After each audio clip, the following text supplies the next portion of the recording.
New Zealand have finally ended 36 years of pain in India. And they had to overcome the elements, the baggage of history, and also some spirited fight back from the Indian cricket team, but they still overcame that and managed to win in Bengaluru.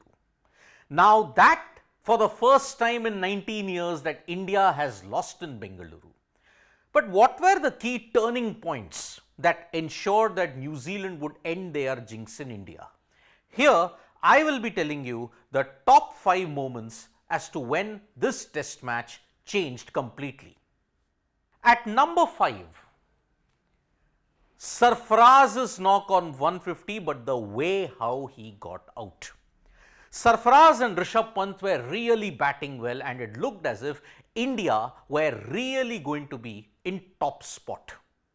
But then, unfortunately, what happened in that situation when Sarfaraz had reached 150, Tim Southee bowled a foolish length delivery outside off and he chipped the drive. If you look at it, the ball kind of did not come on nicely. He toe-ended the drive and holed out to extra cover.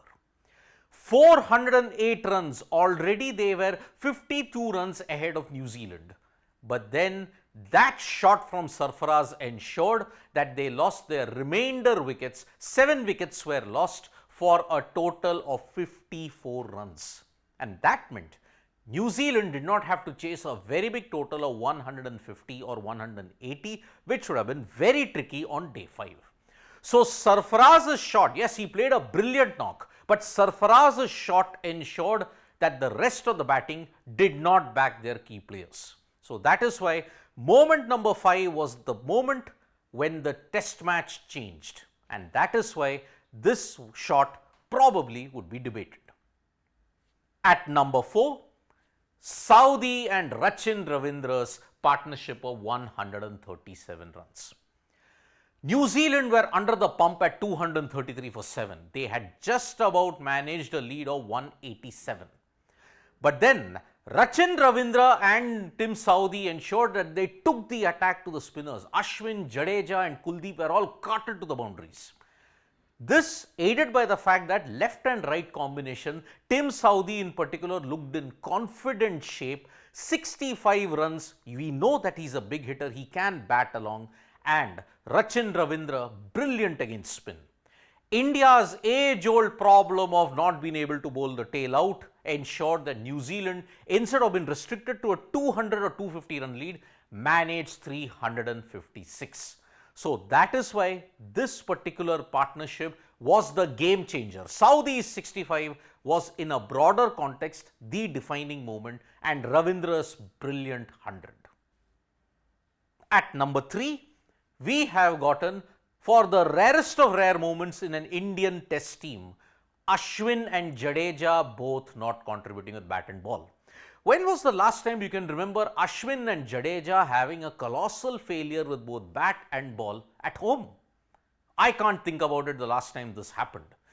Ashwin and Jadeja in the previous 2 tests prior to that had managed to salvage India in the Chennai game against Bangladesh.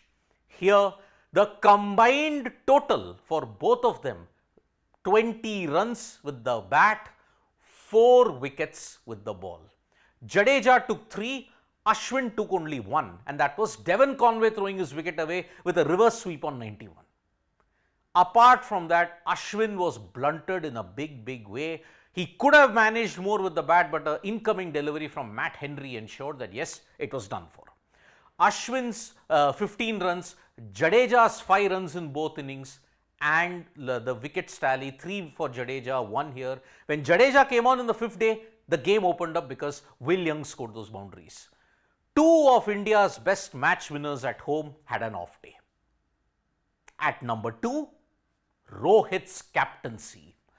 Now, Rohit Sharma in this Bengaluru test, sorry to use the word, was absolutely clueless. He misread the pitch, he misread the conditions that were there. Although, if you want to give him if you want to avoid some slack for him there, Rohit's batting unit let him down totally. Past instances, tougher situations, you could have managed a better score than what was posted. But Rohit let the game drift away on day 3. When Saudi and Ravindra had the partnership, he did not bring on Jasprit Bumrah. He did not keep Kuldeep Yadav for a sustained period of time. Day 5, he kept Bumrah only for 9 overs, but then he realized that with his fitness, he couldn't do much. But not getting Bumrah to bowl at the tail cost them 100 runs extra.